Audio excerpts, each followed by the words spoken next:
자, 에베소서 6장입니다. 자, 에베소서 마지막 장입니다. 조금 섭섭하죠?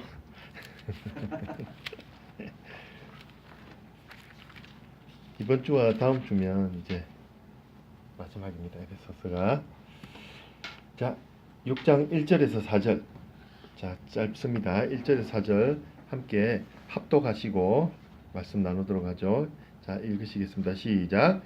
자녀들아, 주 안에서 너희 부모에게 순종하라. 이것이 옳으니라. 내 아버지와 어머니를 공경하라. 이것은 약속이 있는 첫 계명이니 이로써 내가 잘되고 땅에서 장수하리라. 또 아비들아, 너희 자녀를 노엽게 하지 말고 오직 주의 교훈과 훈계로 양육하라. 아멘. 자, 오늘은 자녀와 부모입니다. 자녀와 부모. 여기 관계 있는 분들이 있죠. 자녀와 부모. 자, 앞에 설교에서 바울이 지혜 있는 자같이 행하라 이렇게 말하고, 또 그리스도를 경외함으로 피차 서로 복종하라 라고 5장 21절에서 이야기했습니다. 그리고 그 예를 5장 21절 그 다음부터 6장 9절까지 쭉 말해주고 있는데, 세 가지 예를 제시하고 있죠. 뭡니까? 지난주에 했던 아내와 남편, 그리고 오늘 말씀 나눌 자녀와 부모, 그리고 다음 주에는 종과 주인. 그러니까 사회의 모든 관계들을 한 부분씩 이렇게 이야기해 주고 있는 겁니다. 그래서 오늘은 자녀와 부모에 대해서 한번 나눠보도록 하겠습니다. 예준이도 머리 예쁘게 깎았네. 예. 자, 지난주에도 언급드렸는데 서로 복종하라는 말씀 앞에 어떤 말씀이 있죠? 그리스도를 경외함으로, 5장 21절에 보니까 그리스도를 경외함으로 서로 복종하라 라는 말씀을 주의 깊게 받아들이셔야 됩니다. 아내와 남편, 자녀와 부모, 종과 주인 간에 서로 복종해야 되는 이유는 바로 뭐냐면 그리스도를 경외해야 되기 때문에, 경외하는 마음으로 서로 복종을 해야 되는 겁니다. 자, 바울은 성도들이 지켜야 할 일명 가정규범, 가정조항에서 남편과 아내의 관계로부터 이제 자녀와 부모의 관계로 더 나아가고 있죠. 먼저 부모에 대한 자녀들에게 주는 지침은 뭐냐면 주 안에서 너희 부모에게 순종하라. 주 안에서 너희 부모에게 순종하라 입니다. 본문에 대한 몇몇 이제 다른 사본들에 보니까 주 안에서라는 표현이 발견이 되지 않는 경우들이 많이 있습니다. 심지어는 골로새서에 보니까, 골로새서도 같은 바울이 썼잖아요. 골로새서 3장에 보니까 아내와 남편, 자녀와 부모, 종과 주인 이렇게 예를 간략하게 똑같이 이렇게 간략하게 한 줄씩 톡톡 들어요. 그런데 주 안에서란 말을 안 쓰고 있더란 말입니다. 그런데 이 주 안에서라는 표현은 에베소서에 여기 말고도 6번이나 더 나와요. 그러니까 바울이 에베소서를 쓰면서 주 안에서라는 말을 참 강조를 많이 하고 있단 말이죠. 이 주 안에서라고 하는 표현은 부모에 대한 자녀의 순종이 그 당시 뿌리 깊게 박혀있던 그 당시 문화, 그리스, 로마 문화, 그리고 여타의 많은 이제 도덕적, 윤리적 그런 차원들을 넘어서고 유대교의 율법적인 차원도 넘어선다는 뜻이에요. 넘어서서 주 안에서 그들이 조건으로 내걸지 못한 그리스도 예수라고 하는 인물, 그 예수 그리스도라는 하나님 안에서 서로 순종하라고 하는 주 안에서라는 표현을 이 에베소서에는 굉장히 강조를 하고 있습니다. 그러니까 보통 우리가 알고 있기는 어떤 다른 종교들이나 어떤 시대를 막론하고 어떤 윤리적 가르침 모두 다 부모에게 순종하지 말라는 말은 없어요. 전부 부모에게 순종하라고, 그죠? 우리 유교에서도 그런 걸 매우 강조하지 않습니까? 유대교 율법에도 강조하고 있고, 이방 종교에서 다 부모에게 순종하라고 그래요. 그런데 오늘 가르침은 성경이 오늘 이 본문에서 뭘 이야기하고 하냐면 그리스도를 경외하는, 주님으로 모신 사람들은 주 안에서의 방법으로, 성경에서 말씀하시는 주 안에서 주를 경외하는 그 마음 때문에 순종을 하라는 것이 더욱더 드러나 있는 거죠. 우리는 부모에게 순종할 필요가 있습니다. 어떻게 순종을 하냐면 우리가 그리스도를 섬기듯이 부모를 섬겨야 돼요. 왜냐하면 하나님께서는 부모를 가정의 대리인으로 세워주셨기 때문에 그래요. 이것은 가정이 교회의 최소 단위가 된다는 말과 같습니다.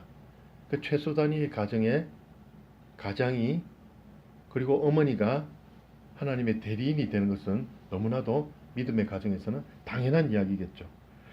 또 부모님이 이 목사인 여러분 두 분들 또 예담이도 있죠.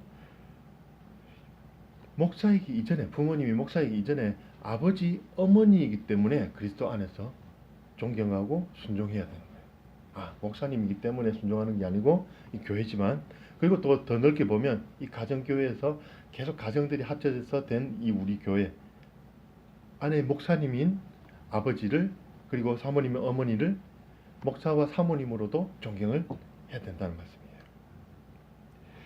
이 같은 순종의 모양으로 섬기는 것은 구약 성경과 예수님께서 가르치는 뜻과 정신을 올바로 완전히 성취할 수 있는 태도입니다.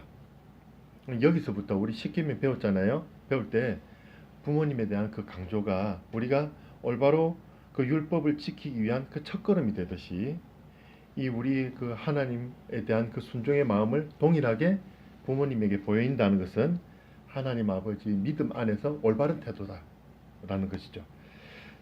이 순종에 대해서 여러분 너무 가볍게 여기지 마십시오. 우리 목사님 부부로 저희 부부도 부모님이 있잖아요. 마찬가지입니다. 우리에게 같은 말 하는 거예요. 두 분에게 막 이렇게 하는 거 아니에요. 우리 같은 이제 자녀들이기 때문에 이 순종을 가볍게 여기면 안 됩니다. 순종에 대한 상급과 불순종에 대한 대가는 너무나 큽니다. 우리가 지금 느끼지 못해서 그렇지 미래에 예수님 그리스도께서 다시 오시는 그날에 그 상급에 대한 크기가 너무 차이가 난다는 거죠. 그죠? 이전에 부모를 공경하는 것은 뭐라고 합니까? 약속이 있는 첫 계명이다. 첫 계명. 약속이 있는 첫 계명이다. 왜 첫 계명이라고 합니까? 십계명 우리 계속 오후에 배우고 있잖아요. 하나님에 대한 계명과 또 사람에 대한 계명 있죠. 사람에 대한 계명 중에 몇 번째로 나오는 겁니까? 약속인 첫 계명. 그만큼 중요하다는 말씀도 되죠. 이 첫 계명이라고 합니다. 근데 그 대가가 뭐죠? 그 약속이 뭐죠? 3절에 네가 잘되고 땅에서 장수하리라 라고 말씀하고 있습니다. 이 말씀은 구약 어느 부분을 인용한 거죠? 우리 매주 읽었잖아요. 출애굽기 20장 12절 내 부모를 공경하라 그리하면 내 하나님 여호와가 내게 준 땅에서 내 생명이 길리라. 십계명 중의 말씀이죠. 그리고 그 말씀과 신명기 5장 16절에도 그 말씀을 따라서 모세가 이렇게 말하죠. 너는 내 하나님 여호와께서 명령한 대로 내 부모를 공경하라. 그리하면 내 하나님 여호와가 내게 준 땅에서 내 생명이 길고 복을 누리리라. 이 구약의 말씀을 바울이 인용을 하고 있는 겁니다. 바울은 여기에 더욱 보편적으로 나름의 재해석을 해서 네가 잘되고 땅에서 장수하리라 라고 3절에서 말하고 있는 거죠. 그러나 이 메시지를 단지 우리 마음에 어떤 이기적인 목적으로 마음을 생각을 해서 세상 복을 받기 위한 수단으로 부모를 순종하려고 하는 그런 마음을 우리가 가지고 있다면 이 메시지를 완전히 잘못 이해한 겁니다. 내가 세상에서 복받고 오래 살기 위해 부모를 공경하는 것은 5장 21절에 그리스도를 경외함으로 피차 복종하라는 명령을 제대로 이해하지 못한 거죠. 그죠? 그리스도를 경외하는 마음으로 한다면 우리가 순전한 마음으로 나의 유익이나 나의 수명이나 이런 것들은 다 제쳐놓고 명령이기 때문에 온전히 따르려는 그 순종의 마음이 우리가 생겨나야 된다라는 것입니다. 부모를 공경하는 것은 그리스도를 경외하면서 나오는 마음이라고 다시 한 번 더 강조를 드립니다. 그리스도를 경외하는 것과 주 안에서 순종하는 가운데 부모를 섬겨야 하는 이 말씀의 참뜻을 잘 새기시기 바랍니다. 4절에 아비들아 라고 하는 말은 문맥상 아버지한테만 아비한테만 하는 말이 아닙니다. 부모를 대표하는 남편이기 때문에 그 차원에서 이해해야 됩니다. 아버지만 말하는 것이 아니고 부모를 다 말하는 거예요. 그러니까 이제는 4절 한 절은 1, 2, 3절은 이제 자녀들에 대한 이제 당부를 하는 거죠. 이렇게 순종하라고. 그럼 4절은 이제 이 부모에게다. 아버지에게만 아니고 어머니도 해당이 됩니다. 부모가 어떻게 자녀들을 대해야 되는가를 말하고 있는 거죠. 남편과 아내로서 온전한 관계를 가지고 있는 이 부부, 지난주 이야기했던 남편과 아내로서의 이 온전하게 그리스도를 경외하는 마음으로 부부의 관계를 맺고 있는 이 부부들은 반드시 부모와 자녀의 관계에서도 이 관계를 적용을 해야 됩니다. 온전한 관계로서 우리 영촌이라 그랬잖아요. 영촌. 이제는 더 나아가서 이제 일촌과의 사이에도 이 관계를 그대로 적용을 하고 관계를 항상 회복하고 사랑의 관계를 유지하려고 노력을 해야 됩니다. 그것이 이제 부모의 의무죠. 그것을 위해서 부모인 성도들은 자녀를 향해서 자신의 어떤 법적인 특권, 사회적인 특권, 그리고 어떤 권한들, 부모로서의 권한들만 행사하려고 하면 안 됩니다. 부모들은 자신들의 지나친 요구 혹은 욕심으로 자녀들을 노하게 만들어서는 안 됩니다. 그것은 매우 어리석은 짓이라고 말하고 있습니다. 오히려 부모들은 주 예수 그리스도의 삶과 가르침을 따라서 사는 모습을 삶으로 자녀들에게 보여주고 주님의 말씀으로 자녀들을 훈련시키고 지도하고 자녀들을 양육하는 말씀의 교사가 되어야 합니다. 우리 두 분도 나중에 자녀가 생길 거잖아요. 그래서 이 말씀도 함께 마음에 담아 두셔야 합니다. 하나님의 말씀을 가르치는 것이 어떤 다른 전통, 유교적 어떤 전통이나 사회 관습이나 어떤 과학적으로 연구된 이론, 이런 것들, 지식들보다 하나님의 말씀이 더 우선시돼야 됩니다. 때때로는 우리 다 교육자들이시잖아요. 여기. 그죠? 공교롭게 어떤 교수법이나 양육법에 대해서 어떨 때는 한 발 먼저 하나님의 말씀부터 나가는 경우가 그런 실수를 할 때 종종 있어요. 저도 마찬가지고. 그렇지만 그때마다 우리는 돌이켜서 말씀으로 우선 가르쳐야 된다는 것을 명심을 해야 될 것 같습니다. 디모데후서 3장 16절에서 이렇게 말씀하셨기 때문에 그렇습니다. 모든 성경은 하나님의 감동으로 된 것으로 교훈과 책망과 바르게 함과 의로 교육하기에 유익하니. 이보다 좋은 말씀이 어디 있겠어요? 이 교육 재료, 이 교보제가 어디 있겠습니까? 성경만큼. 성경 말씀은 자녀를 가르치기에 조금도 부족함이 없어요. 모든 하나님의 감동으로 된 가르침을 줄 수 있는 사람은 하나님께서 가정의 대리인으로 세워주신 부모님이 최우선적으로 감당해야 될 몫입니다. 물론 교회에서 목사들이나 우리 전 교육자들이, 교사들이 가르쳐야 하지만 가정에서 항상 서로 만나고 대화하고 접촉하는 이 부모에 대해서 그 중요성을 최고로 꼽을 수가 있어요, 사실은. 그래서 우리가 부모 된 자로서 말씀으로 항상 가르치는 결심들을 해야 될 것 같습니다.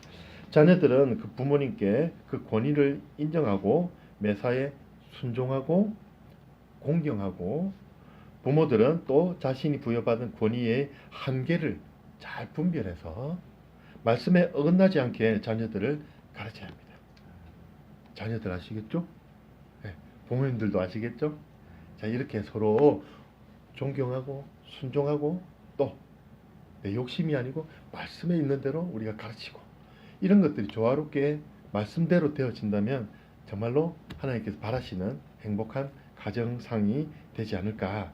이 점을 명심하고 교회다운 가정과 같은 교회를 만들어가는 우리 은혜로운 교회 성도님들 되시기를 예수 그리스도 이름으로 축원드립니다.